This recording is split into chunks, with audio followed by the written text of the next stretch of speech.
إن الحمد لله نحمده ونستعينه ونستغفره ونعوذ بالله من شرور أنفسنا ومن سيئات أعمالنا. من يهده الله فلا مضل له ومن يضلل فلا هادي له.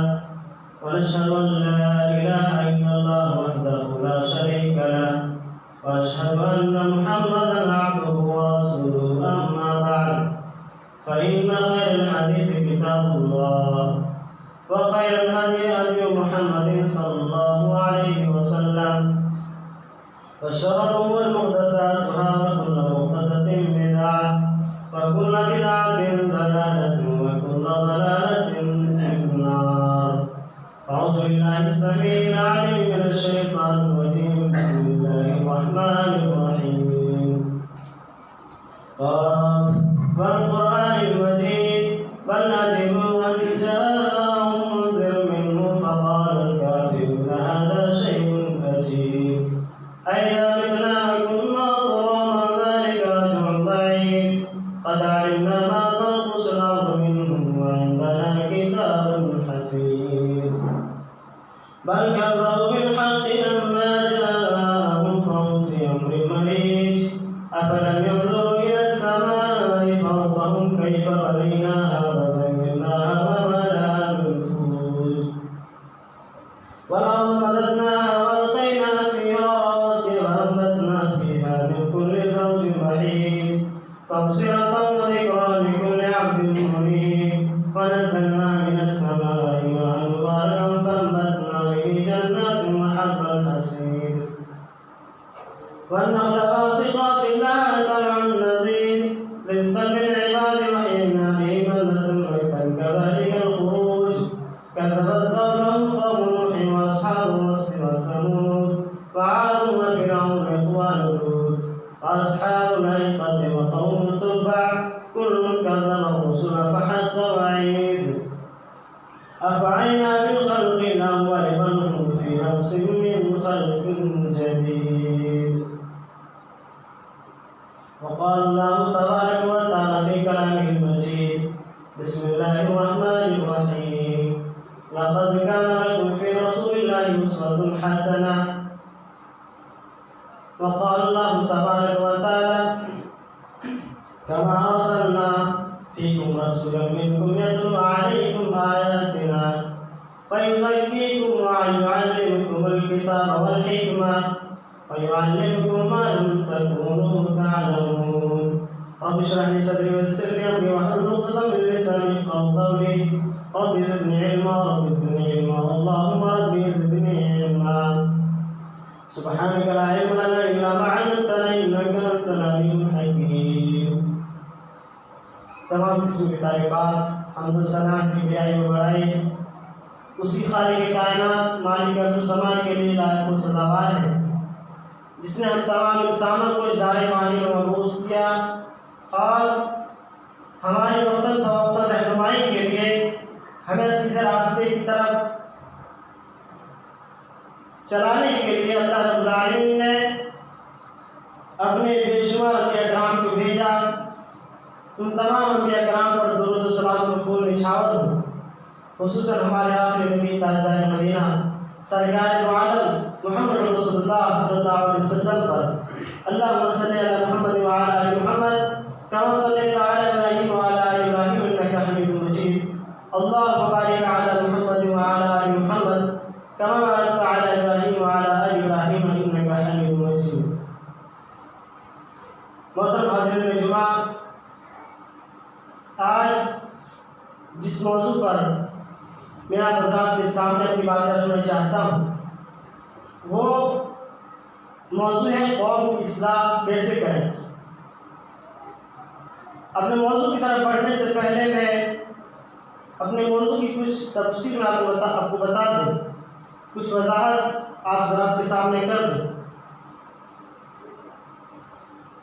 کہ آج میں جس موضوع پہ بات کرنے جا رہا ہوں اس موضوع کے تحت ایسے قوم کی اصلاح کی جاتی ہے جو قوم سرے سے ناہنجار ہو اور اللہ رب العالمین کا فرمانبردار نہ ہو.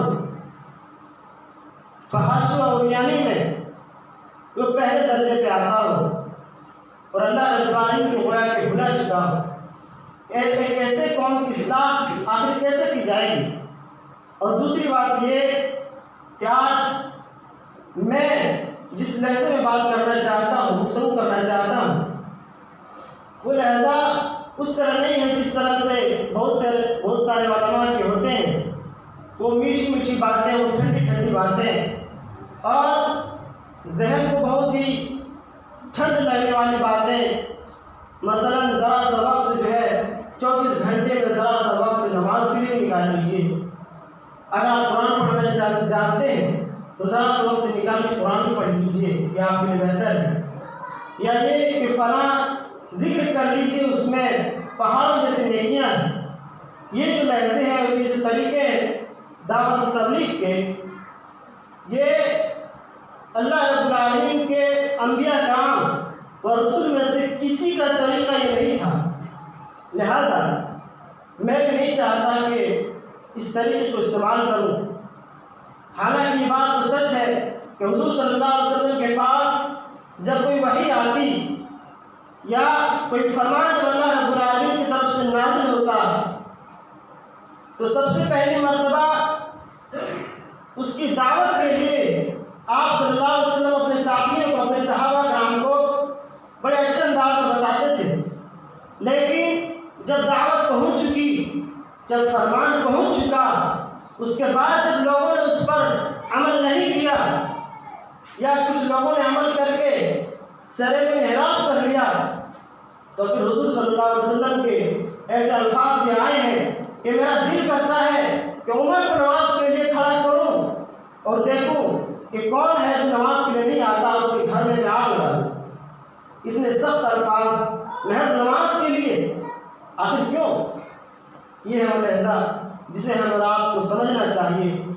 آج کل ٹھنڈی ٹھنڈی باتوں سے کچھ ہونا جانے والا ہے نہیں. لہٰذا آئیے میں اپنے موضوع کی طرف بڑھتا ہوں.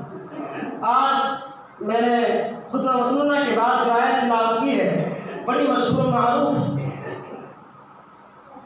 آیت ہے قرآن کریم کی، جو اکثر ہمارے اور آپ کے سامنے پیش کیا جاتا ہے. اللہ رب العالمین نے فرمایا لقد کان لکم فی رسول اللہ اسوۃ حسنہ، کہ میں نے تمہارے لیے رسول اللہ صلی اللہ علیہ وسلم کو ایک اسوہ حسنہ بنایا ہے، ایک بہترین نمونہ بنایا ہے. لیکن افسوس کی بات یہ ہے کہ ہم نے اور آپ نے اپنے نبی صلی اللہ علیہ وسلم کو محض نمونہ ان چیزوں میں مانا ہے جو نماز اور ذکر و اذکار کے دائرے میں آتے ہیں. مثلا نماز پڑھنی ہو تو رفع الیدین ضروری ہے، نماز میں سینے پہ نیت باندھنا ضروری ہے، وضو کے طریقے یہ ہیں، مسواک ضروری ہے، اور ضروری اگر نہیں ہے تو مسواک کرنے سے نماز کی جو ثواب ہوتی ہے وہ 70 گنا زیادہ اضافہ ہو جاتا ہے. یہ بہرحال اسوہ حسنہ ہے. پاجامے کو ٹکنے سے اوپر رکھنا یہ اسوہ حسنہ ہے. لیکن سب سے بڑا جو اسوہ حسنہ ہمارے اور آپ کے لیے رسول اللہ صلی اللہ علیہ وسلم ہے وہ کیا؟ ایک تو یہ کہ ہم اور آپ لوگوں کو سمجھائیں کیسے، لوگوں کو دعوت و تبلیغ لوگوں سے کیسے کریں. یہ ہمیں اور آپ کو طریقہ اگر مل سکتا ہے تو رسول اللہ صلی اللہ علیہ وسلم کے طریقے بھی مل سکتا ہے. اور عرض کر دوں کہ ہمارے اور آپ کے یہاں جو جلسے ہوتے ہیں، جو جلوس ہوتے ہیں، یہ جو طریقے ہیں دعوت و تبلیغ کے اور لوگوں کو اسلام کی طرف لانے کے لیے طریقے ہیں، یہ وہ طریقے ہیں جو حضور صلی اللہ علیہ وسلم کے طریقے نہیں ہیں. یہ ان سے بالکل ہٹ کے ہیں. یہی وجہ ہے کہ کتنے سارے جلسے جلوس ہو چکے، کتنے بڑے اجتماع ہو چکے 2-3 دن کے. لیکن مجھے بتائیں کہ کتنے لوگ ہیں جو اسلام کے قریب آ چکے ہیں؟ کتنے لوگ ہیں جنہوں نے اپنی شادیاں، اپنے گھروں کی شادیاں یا اپنے معاشرے، اپنے گاؤں کی شادیاں اسلامی طریقے پہ رچائی ہیں؟ کتنے لوگ ہیں؟ جہیز کو ختم کرنے پر بہت سارے جلسے ہوتے ہیں اور اس پر تقاریب بھی ہوتی ہے. لیکن مجھے بتائیں کہاں کتنے لوگ ہیں جنہوں نے جہیز کو لینا چھوڑ دیا؟ ایک دو فرد کی بات مانی نہیں جائے گی بلکہ ایک پورا گاؤں یا ایک شہر لینا پڑے گا کہ فلاں گاؤں کے لوگ ہیں، فلاں شہر کے لوگ ہیں، وہ جہیز نہیں لیتے، وہ اپنی شادیاں کرتے ہیں بالکل اسلامی طریقے پہ، لیکن ایک بھی ایسا معاشرہ، ایسا گاؤں، ایسی سوسائٹی، ایسا شہر پیدا نہیں ہوا، نہیں بنا جب بھی اتنے بڑے بڑے اجتماع اور جلسے ہو چکے۔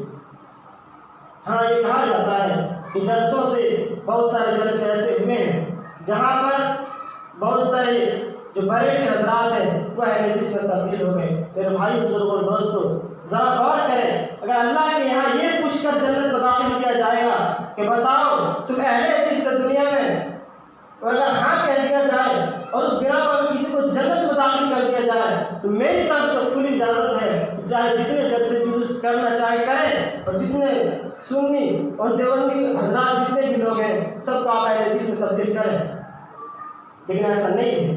اللہ رب العالمین نے فرمایا ہے کل آتی یوم القیامت فردا، ہر شخص اس دن کل قیامت کے دن ایک فرد کی حیثیت سے آئے گا اور اسے اپنا حساب دینا ہوگا۔ لہذا ہمیں اور آپ کو سمجھنے کی ضرورت ہے کہ محض مسلمان ہو جانا، کلمہ توحید کو مان لینا اور کبھی کبھی جمعے کے دن یا عید یا بقرعید میں نمازیں پڑھ لینا یہ مسلمانوں کی علامت نہیں ہے۔ میرے بھائی بزرگوں دوستو، یہ وہ چیزیں ہیں جس سے اپنے دل کو تسکین حاصل کیا جاتا ہے۔ لوگوں کو ایسا لگتا ہے کہ جیسے میں کبھی نماز پڑھتا نہیں، لہذا چلو آج نماز کے لیے چلے جاتے ہیں تاکہ دل کو جو ہے سکون مل جائے، کیونکہ نفس اللوامہ جس کی قسم اللہ رب العالمین نے سورۃ قیامہ میں کھائی ہے کہ میں قسم کھاتا ہوں قیامت کے دن کی اور قسم کھاتا ہوں نفس اللوامہ کی، لا اقسم بیوم القیامہ ولا اقسم بالنفس اللوامہ، میں قسم کھاتا ہوں قیامت کے دن کی اور نفس اللوامہ کی، یعنی کہ اتنی بڑی حقیقت ہے کہ انسان کو ملامت کرتی ہے ایک چیز اس کے دل کے اندر، اس کی نفس اللوامہ اس کو ملامت کرتی ہے کہ تم یہ جو نماز چھوڑے جا رہے ہو جان بوجھ کر، یہ تم صحیح نہیں کر رہے۔ لہٰذا اللہ کے یہاں پر قیامت کے دن یہ نفس اللوامہ گواہی دے گا اللہ کے سامنے ہمارے بات میں۔ اور سورہ یاسین میں اللہ رب العالمین نے جلدی دکھائی ہے کہ یوم نختم علی افواہہم وتکلمنا ایدیہم وتشہد ارجلہم بما کانوا یکسبون، ہم اس دن مہر لگا دیں گے اس کی زبان پر اور اس کے ہاتھ ہم سے بات کریں گے، تکلمنا ایدیہم وتشہد ارجلہم، اور اس کے پاؤں گواہی دیں گے بما کانوا یکسبون، جو جس نے کیا ہم سب کا۔ بہرحال آئیے اور آپ سمجھیں کہ رسول اللہ صلی اللہ علیہ وسلم کی دعوت و تبلیغ کا جو طریقہ تھا وہ کیا تھا۔ اللہ رب العالمین نے یہ غور سے سننے کا مقام ہے۔ میرے بھائی اور دوستو، اللہ رب العالمین نے سورہ بقرہ کی آیت نمبر 151 میں اس کی بڑی تفصیل بتائی ہے کہ حضور صلی اللہ علیہ وسلم، نبی اکرم صلی اللہ علیہ وسلم کس طرح تبلیغ کیا کرتے تھے، ان کا طریقہ تبلیغ کیا تھا، اس کو اللہ رب العالمین نے سورہ بقرہ کی آیت نمبر 151 میں بڑے اچھے انداز میں بیان کیا ہے۔ فرمایا کما ارسلنا فیکم رسولا منکم یتلو علیکم آیاتنا ویزکیکم ویعلمکم الکتاب والحکمہ ویعلمکم ما لم تکونوا تعلمون۔ اللہ رب العالمین نے فرمایا کہ جیسا کہ ہم نے تمہارے بیچ میں بھیج دیا، تمہیں جیسے رسول، ایک رسول کی بات ہوئی یعنی محمد رسول اللہ صلی اللہ علیہ وسلم کے بارے میں کہا جا رہا ہے کہ میں نے تمہارے درمیان ایک رسول کو بھیج دیا۔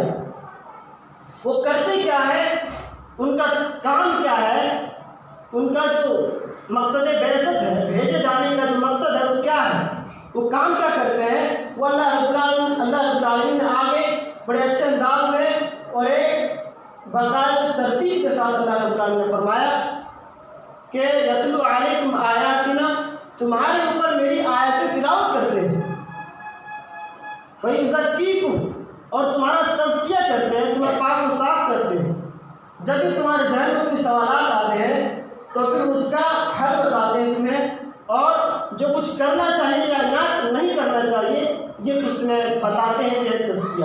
اور وَيُعَلِّمُكُمُ الْكِتَابَ وَالْحِکْمَةَ، اور یہ تمہیں کتاب و حکمت کی تعلیم دیتے ہیں۔ یہاں پر علماء نے کتاب و حکمت سے مراد، کتاب سے مراد قرآن کریم کو لیا ہے، لیکن میرے نزدیک یا کچھ علماء ایسے ہیں جن کے نزدیک یہ کتاب جو ہے وہ کتاب قرآن کریم نہیں ہے، بلکہ اللہ رب العالمین نے سورہ بقرہ میں جو آیت ارشاد فرمایا مسلمانوں پر یا مومنوں پر وقت مقررہ پر نماز فرض کیا گیا ہے۔ کتب علیکم الصیام ایک دوسری آیت بھی ہے، اللہ رب العالمین نے فرمایا کہ ہم نے تم پر نماز فرض کیا ہے، ہم نے تم پر نماز فرض کیا، روزے فرض کیے اور ہم نے تم پر نماز بھی فرض کیا۔ یہاں جو فرائض ہے ان کو کتاب سے مراد دیا گیا ہے، یعنی کہ کتاب کا مطلب فرائض ہے اور حکمت سے مراد سنتیں اور وہ چیزیں، مثال کے طور پہ جھوٹ نہ بولنا، رشوت نہ لینا، سود خوری کے یہ جو مسائل ہیں ان سب کو کتاب و حکمت کی تعلیم میں شمار کیا جاتا ہے۔ لہٰذا آپ کو سمجھنے کی ضرورت ہے۔ ایک بار پھر میں آپ حضرات کے سامنے ترتیب کے ساتھ اس کو بیان کروں گا کہ ہم نے اور آپ نے جو تبلیغ اور دعوت و تبلیغ کے طریقے اپنائے ہیں وہ طریقے کیا ہیں کہ سب سے پہلے تو ہم لوگوں کو تزکیہ کرتے ہیں، ممبر پہ چڑھ کر یا کسی جلسے جلوس میں چڑھ کر اسٹیج پہ چڑھ کے جو لوگوں کو بتایا جاتا ہے، لوگوں کو سمجھایا جاتا ہے، وہ یا تو اس کا تزکیہ کیا جاتا ہے یا پھر کتاب و حکمت کی تعلیم دی جاتی ہے۔ یہ دونوں چیزیں ہوتی ہیں، لیکن اللہ رب العالمین نے رسول اللہ صلی اللہ علیہ وسلم کے طریقے کو بیان کیا، اس میں سب سے پہلے اور نمبر 1 پہ آتا ہے قرآن کریم کی تعلیم، قرآن کریم کی درس و تدریس، قرآن کریم کو سمجھانا۔ تو یہ جو ہے قرآن کریم کو سمجھاتے ہیں۔ اور سیرت میں واقعہ آپ حضرات نے پڑھا ہوگا یا آپ نے سنا ہوگا کہ حضرت عمر فاروق رضی اللہ تعالیٰ عنہ ایمان کس سے لائے؟ حضرت عمر فاروق رضی اللہ تعالیٰ عنہ نے ایمان قرآن کریم کے ایک چھوٹے سے حصے سے لایا۔ ان کو جب پڑھا ان کے دل پگھل چکے اور اس کے بعد اس نے ایمان لایا۔ اسی طرح سے دیگر صحابہ کرام کے بارے میں آتا ہے، حضرت ابوبکر صدیق رضی اللہ تعالیٰ عنہ ہے اور حضرت علی رضی اللہ تعالیٰ عنہ، جتنے بھی صحابہ کرام ہیں، اور مدینے میں حضرت مصعب بن عمیر رضی اللہ تعالیٰ عنہ کے ساتھ جو گئے، حضرت مصعب بن عمیر رضی اللہ تعالیٰ عنہ نے مدینے میں جا کر جو تبلیغ کی لوگوں کے سامنے، وہ صرف اور صرف قرآن کریم کی دعوت و تبلیغ کی۔ قرآن لوگوں کو پڑھتے پڑھاتے اور سناتے تھے، اس کو سمجھاتے تھے، اس کی تفسیر لوگوں کے سامنے بیان کرتے تھے۔ چونکہ مادری زبان وہاں کے لوگوں کی عربی تھی، لہٰذا ان کی تفسیر سے بتانے کی ضرورت تو نہیں پڑتی، لیکن پھر بھی لوگوں کو سمجھاتے کہ اللہ رب العالمین کا کلام ہے تو لوگ مان جاتے تھے۔ اور مدینے میں جتنے لوگوں نے ایمان لایا ہے، آپ یقین مانیں وہ تزکیہ سے، تقاریر سے یا کتاب و حکمت کی تعلیم سے ایمان نہیں لایا۔ صحابہ کرام نے جو ایمان لایا انہوں نے بھی کتاب و حکمت کی تعلیم سے ایمان نہیں لایا، بلکہ قرآن کریم کے محض تعلیم سے ایمان لایا۔ اور آج ہم آپ دیکھیں کہ صرف تزکیہ ہوتا ہے ہمارے آپ کے یہاں، صرف مسائل ہوتے ہیں کہ ان کو کس طرح ہینڈل کیا جائے، فلاں قربانی کے مسائل ہیں، جان کس طرح کا ہے تو پھر چلے گا یا نہیں چلے گا، یہ سب چیزیں ہیں۔ ہم ان کے ذریعے ہم سوچتے ہیں کہ ہمارا آپ کے دلوں میں ایمان آ جائے گا، لیکن ایسا ممکن نہیں۔ کیوں؟ اس لیے کہ رسول اللہ صلی اللہ علیہ وسلم کا طریقہ نہیں ہے۔ اور اگر صرف تزکیہ سے اور لوگوں کی کتاب حکمت کی تعلیم دینے سے، لوگوں کو مسائل سمجھانے سے، اور قرآن اللہ رب العالمین نے اسلام کے اندر کیا حکمتیں رکھی ہے، کس طرح سے عورتوں کا حقوق ہے، کس طرح سے مردوں کے حقوق ہیں، کس طرح سے اسلام کے اندر آئینی نظام ہے، کس طرح سے اسلام کے اندر مذہبی اسلام جو دین ہے ہمارا، اس کے اندر کس طرح سیاسی نظام ہے، ایک معاشرے کا یا ایک گھر کا سردار کون ہوگا، اس کے فالوورز کیسے ہوں گے، ان کے گھر والے لوگ کیسے ہوں گے، ان سب کا تذکرہ اور ان سب کا ذکر تو ہے قرآن کریم میں اور احادیث کی دیگر کتب میں، لیکن اس کے بعد بھی آپ سمجھیں کہ قرآن کریم کی تعلیم جب تک ہمارے اور آپ کے ذہنوں میں نہیں پہنچ جاتی، جب تک ہمارے اور آپ کے ذہنوں میں قرآن کریم کی دعوت دستک نہیں دیتی ہے، جب ہم اور آپ قرآن کو سمجھتے اور سمجھاتے نہیں، جب ہم اور آپ قرآن کریم کی درس و تدریس اور اس کے اسباب کو حاصل نہیں کر لیتے،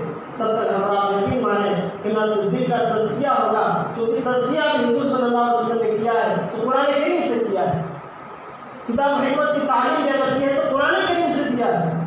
لیکن سب سے پہلے چیز کیا ہے؟ قرآن کو سمجھنا اور سمجھانا۔ میں اور اس سے پہلے جتنے مقررین ہیں جو یہاں پہ چڑھ کے خطبے دے چکے ہیں ممبر رسول صلی اللہ علیہ وسلم پہ، ان کا کام کیا ہے؟ صرف تزکیہ کرنا۔ میں آپ کے سامنے کیا کر رہا ہوں؟ تزکیہ کر رہا ہوں۔ لیکن بہت سارے مساجد میں ہم نے دیکھے ہیں جہاں کے آڈیوز آتے ہیں خطبہ جمعہ کے، وہاں پر صرف اور صرف قرآن کریم بتایا جاتا ہے۔ اس طرح سے جو ہے باقاعدہ اسٹیج کی طرف بنا ہوا ہے، ایک تخت پہ رکھ کے قرآن کریم کو اور اس کو جو ہے سمجھایا جاتا ہے آدھے گھنٹے تک، صرف اور صرف قرآن کو سمجھایا جاتا ہے، کوئی اور چیز نہیں۔ کیوں؟ اس لیے کہ جب تک قرآن کریم کی تعلیم مکمل نہیں ہو جاتی تب تک تزکیہ بیکار ہے، تب تک قرآن جو ہے کتاب حکمت کی تعلیم بیکار ہے، یہ اتنا اثر انداز نہیں ہوتا۔ حالانکہ یہ بات صحیح ہے کہ احادیث کو سمجھانا، حدیثوں کو ذہن نشین کرنا، حدیثوں کی روشنی میں جو مسائل آتے ہیں اس کو سمجھانا اور اس کی حکمت کو لوگوں کو بتانا، یہ کوئی غلط بات نہیں ہے، یہ کوئی گناہ کے کام نہیں بلکہ ثواب کے کام ہے۔ لیکن میرے بھائی بزرگوں دوستوں، جو کرنا چاہیے ہمیں اور آپ کو جس کام میں پہل کرنا چاہیے وہ صرف اور صرف قرآن کریم کی دعوت و تبلیغ اور قرآن کو سمجھانا اور قرآن کو بتانا ہے، صرف یہ کام ہے، پہلے درجے میں آتا ہے۔ اس کے بعد اللہ رب العالمین نے تزکیہ کو رکھا، اس کے بعد اللہ رب العالمین نے تعلیم کتاب و حکمت کا رکھا۔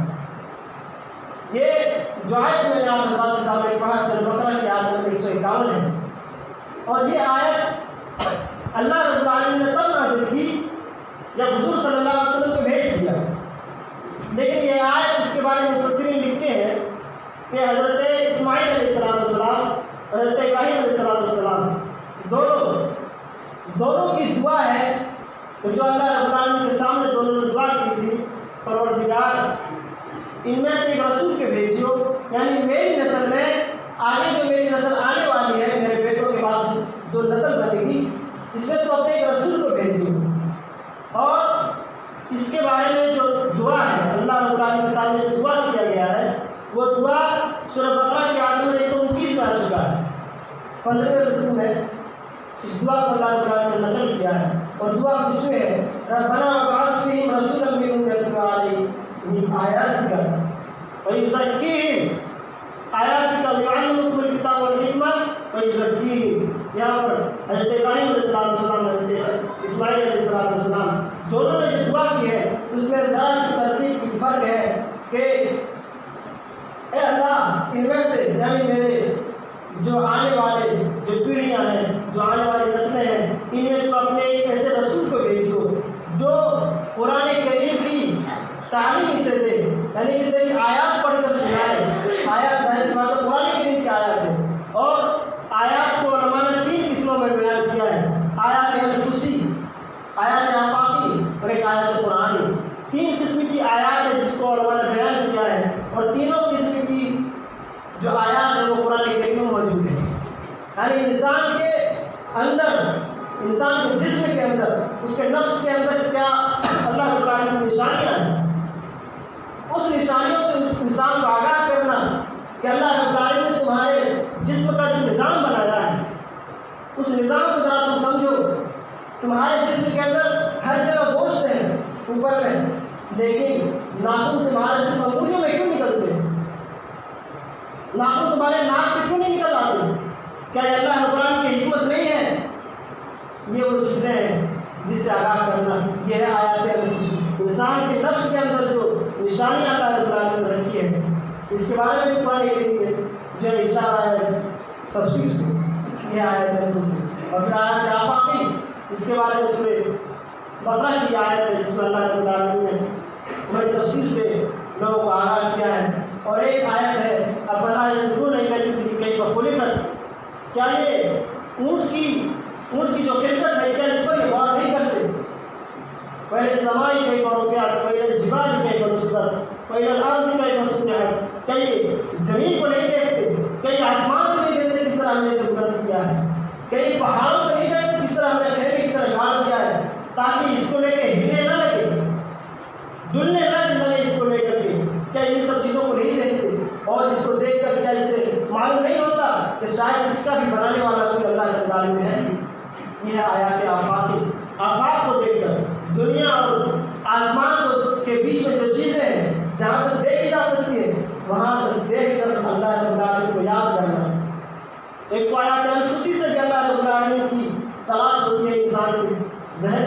آیت آفاقی سے بھی، اور پھر آیت قرآنی بھی ایسی چیز ہے کہ جس قرآن کو پڑھ کر بڑے بڑے جو ہے سائنسداں نے بھی مان لایا ہے۔ کیوں؟ اس لیے اسے معلوم ہے کہ ایسی حقیقت جو قرآن کریم میں بیان کی گئی ہے، یہ حقیقت ایسی ہے جو حقیقت کسی انسان کو معلوم نہیں، اور وہ حقیقت اگر اس کتاب میں بیان کیا گیا ہے تو ضرور یہ اللہ کی کتاب ہے، اور ہمیں اور آپ کو چاہیے اس کتاب پر ہم ایمان لائیں۔ اس بنیاد پر سائنسدان، بہت سے بڑے بڑے سائنسدان جو ہے انہوں نے ایمان لایا، اور اسی قرآن کے اوپر صحابہ کرام نے ایمان لایا۔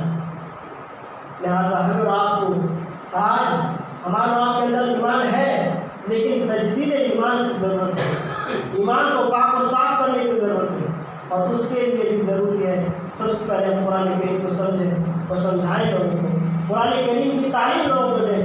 ہم اور آپ ہمارے آپ کے بیچ میں یہاں اتنے حضرات بیٹھے ہیں، بہت سارے لوگ ایسے ہیں جنہیں قرآن پڑھنا نہیں آتا۔ یہ ایک عجیب بات ہوتی ہے، کہ ایک عجیب بات ہے، وہ مسلم معاشرے میں مسلمان ہے لیکن قرآن پڑھنا نہیں آتا، یہ ایک عجیب بات ہے۔ لیکن پھر بھی ہم اور آپ کوشش کریں کہ جو بچے ہیں جو ابھی پیدا ہوئے ہیں، جو ابھی پڑھنے کے لائق ہیں، انہیں سب سے پہلے قرآن کریم کی تعلیم دی جائے۔ اسکول میں بھرتی کرنے سے پہلے اور مدرسوں میں ڈالنے سے پہلے آپ اپنے گھر میں اپنے بچے کو قرآن کریم کی تعلیم دینے کی کوشش کریں۔ کیوں؟ اس لیے کہ آپ کے خیال میں ایک بچہ جب پیدا ہوتا ہے اس کا سب سے پہلا مدرسہ، اس کا سب سے پہلا استاد، اس کا گھر، اس کے ماں باپ ہوتے ہیں، اور ہم آپ یہ سمجھیں گے ذرا سا بچہ بڑا ہو مدرسے میں ڈال دیں، میرے بھائی جو دوست سمجھ لیں یا اپنے آپ کو اور اپنے بچے کو دھوکہ دے رہے ہیں، ذرا سا بڑا ہونے میں قرآن کریم کی تعلیم اسے اپنے گھر میں خود دے دیں۔ یہ سب جو پڑھایا جاتا ہے گھروں کے اندر بٹھا کے، یہ وہ تعلیمات ہے جس سے کچھ حاصل نہیں ہو سکتا، لیکن قرآن کریم کی تعلیم جس کو دینا ضروری ہے، اس سے ہم اور آپ بالکل 100% داخل ہو چکے ہیں۔ ہمیں اور آپ کو صحیح راستے ڈالنے کی ضرورت ہے، اور ہم اور آپ لوگوں کو سمجھائیں گے کہ آخر اسلام کیا چیز ہے۔ اس وقت ہمیں اور آپ کو قرآن کو ہتھیار بنانا ہوگا۔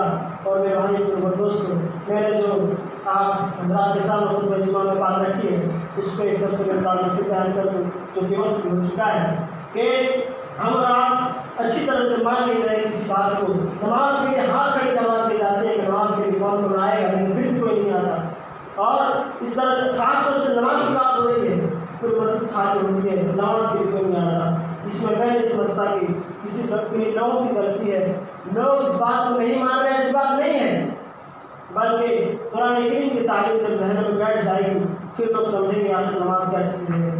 اور اس سے پہلے صرف تزکیہ سے اور لوگوں کو ڈرا دھمکا کر لوگوں کے سامنے جہنم اور جنت کے تذکرے بیان کر کے اگر کوئی سمجھتا ہے کہ ہم نے بہت بڑا کام کیا ان کے سامنے کھڑے ہو کے، تو میں نہیں سمجھتا کہ بہت بڑا کام ہے، بلکہ سب سے بڑا کام تو یہ ہے کہ قرآن کریم کی تعلیم لوگوں کو دیں اور لوگوں کو سمجھائیں۔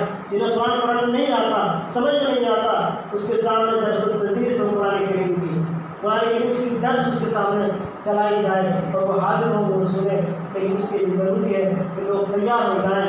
اور پھر میں آخری بار یہ کہنا چاہوں گا آپ حضرات کے سامنے، جو حضرات نماز پڑھتے نہیں ہیں وہ کم از کم اب اسٹارٹ کر دیں اور آپ شروع کر دیں، تو کیا اگر لاپرواہی اور کوتاہی ہوگی تو آپ سمجھ لیں کہ آپ کے لیے بہتر نہیں ہے، اور کل قیامت کے دن اللہ رب العالمین جب آپ سے پوچھے گا اس وقت آپ کو بچانے کے لیے کوئی نہیں آئے گا۔ یا آپ یہ سمجھ رہے ہیں کہ فلاں لوگ نہیں پڑھتے، اتنے حضرات ہیں جو نہیں پڑھتے نماز، ان کا کیا بنے گا، اس کے ساتھ میں بھی شامل ہوں، تو آپ یہ سمجھ لیں اللہ رب العالمین نے فرمایا کل آتی ہے یوم القیامت فردا، ہر شخص، ہر ایک انسان کل قیامت کے دن ایک فرد کی حیثیت سے آئے گا، ایک انسان کی حیثیت سے آئے گا، اس کو اپنے اعمال کا حساب دینا ہے۔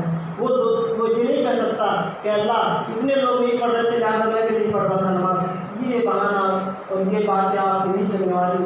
اللہ رب العالمین سے آخر میں دعا ہے پروردگار عالم تو ہم سب کو نیک و پرہیزگار بنا، پروردگار عالم تو ہم سب کو نماز پڑھنے کی توفیق دے، الہ العالمین تو ہمیں جب تک زندہ رکھے وہ اس بات کو زندہ رکھ، اور جب ہمارا خاتمہ اور خاتمہ میں خیر ہو، بارک اللہ قرآن حکیم اور پائیں انہوں تعالیٰ جواب کرے